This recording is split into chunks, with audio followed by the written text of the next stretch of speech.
Thank you for tuning in and welcome to Aaron Painting.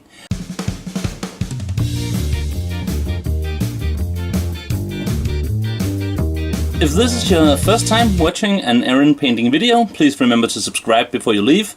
I'm willing to bet that there are more stuff here that you'll find interesting.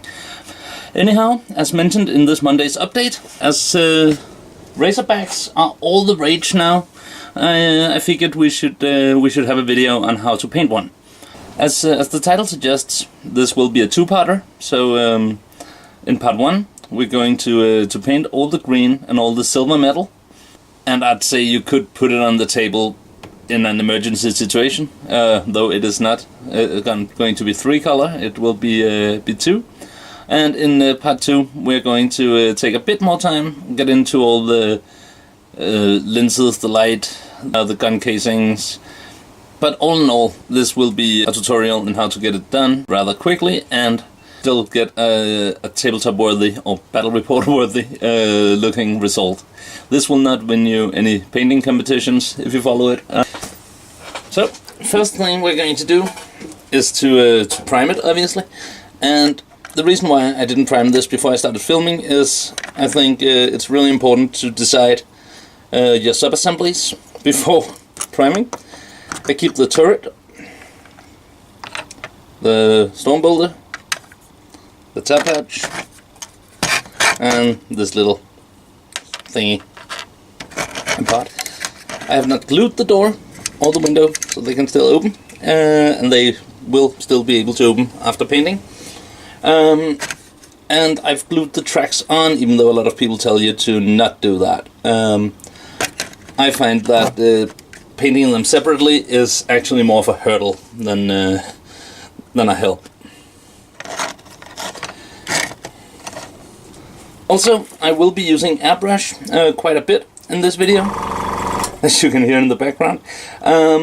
But all airbrush steps can easily be replaced by a rattle can, and I'll be sure to tell you when what would be a good idea. So here for the priming, obviously, you could just go with a rattle can of black. I'm going to use Vallejo black surface primer, and just a moment, just gonna kill this one while we're talking. And if you really want to save some time, of course, the Caliban green from Games Workshop rattle can or the Angel green from Army Painter would take care of not only the priming but also the base coat of most of it. Though if you do, I'd advise having gunmetal or lead Belgian spray at hand for these two then, because I'm not going to base coat these green. So I popped a bit of flow improver and a healthy amount of surface primer into the airbrush.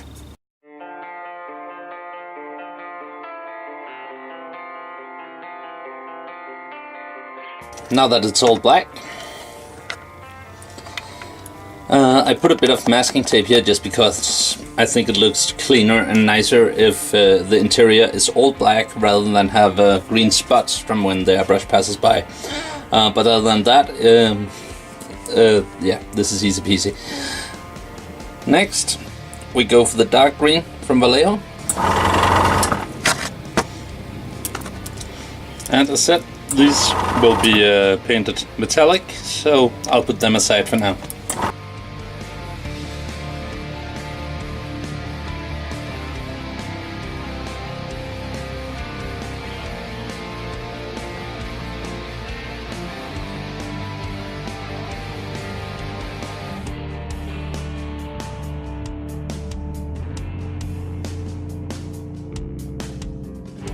So I've added some masking tape to the chassis. This is not necessary if you're doing it by brush or if you have a high quality airbrush, but just to show you how I would go about it if using a rattle can or one of the cheaper airbrushes that I've been talking about in previous videos. This really takes down the risk of ruining the green while adding the silver. Also, I've added the turret to an old paint pot, and the little hatch that I want to be metal, I've just stuck to the what do you call it? The surface, the table, with some poster putty, and then I'll load up the airbrush with some gunmetal and simply go to town.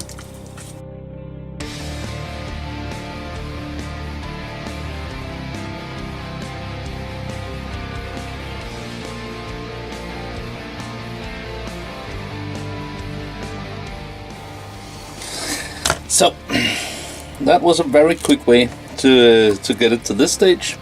There might be areas, like here just around the front, where you'll want to fix up a little bit, but that doesn't really matter. It takes no time compared to what we just saved.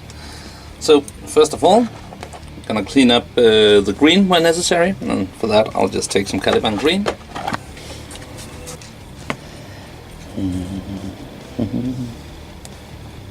And Caliban green is a bit lighter than the base color we used, but that won't matter.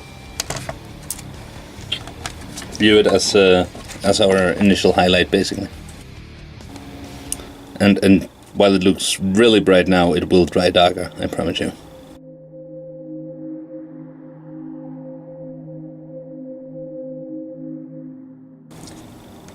So, as you can see, the dried up Caliban green merges quite perfectly with the underlaying color. Next, we're gonna dry brush up the green before adding any of the smaller metallic details, and for that I'll grab a huge brush. And the first color we're going to dry brush is Warpstone Glow. And this is a pretty loose dry brush all over the green areas.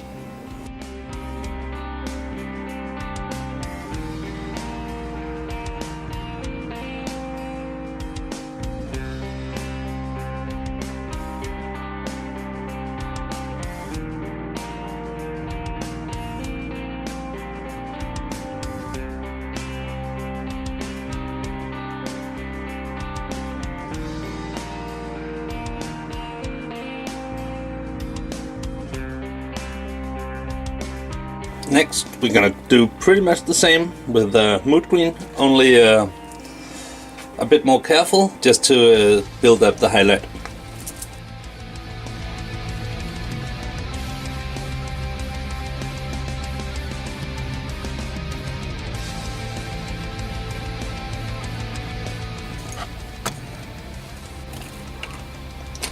Next, I'll take another really big, if slightly smaller brush, and add a layer of Wayward green all over the green area.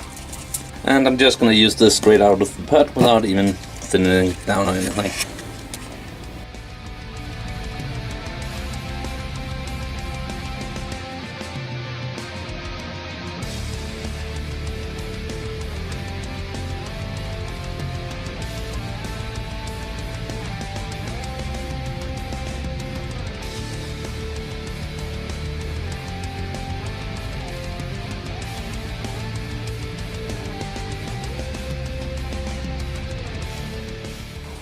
There. Now we let it dry. Next, we're gonna take some game color, gunmetal, and fill in all the little panels and areas that we want to be metallic.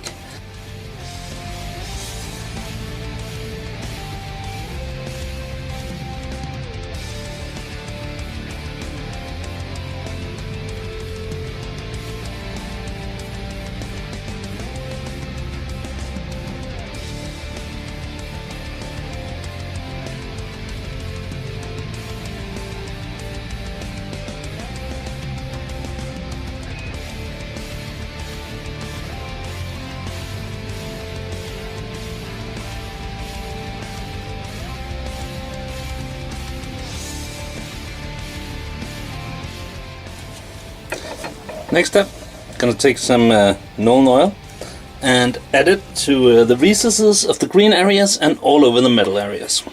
And for this, I obviously need two different brushes, so I grabbed a wash brush and a standard brush.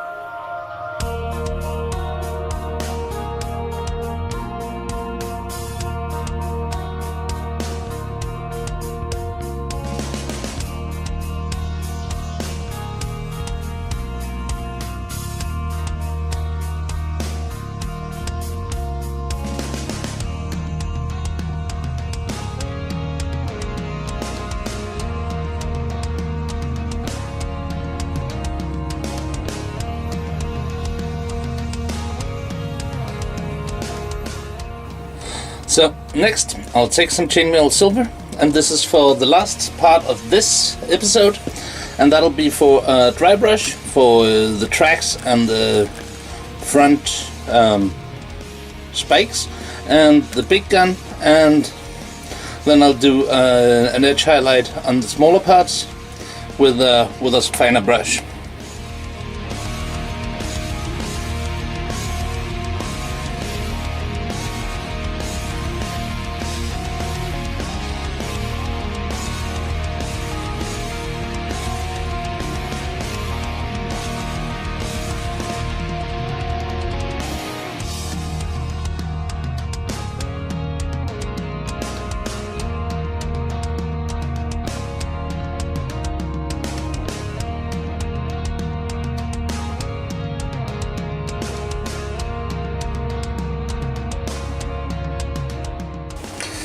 And there we go.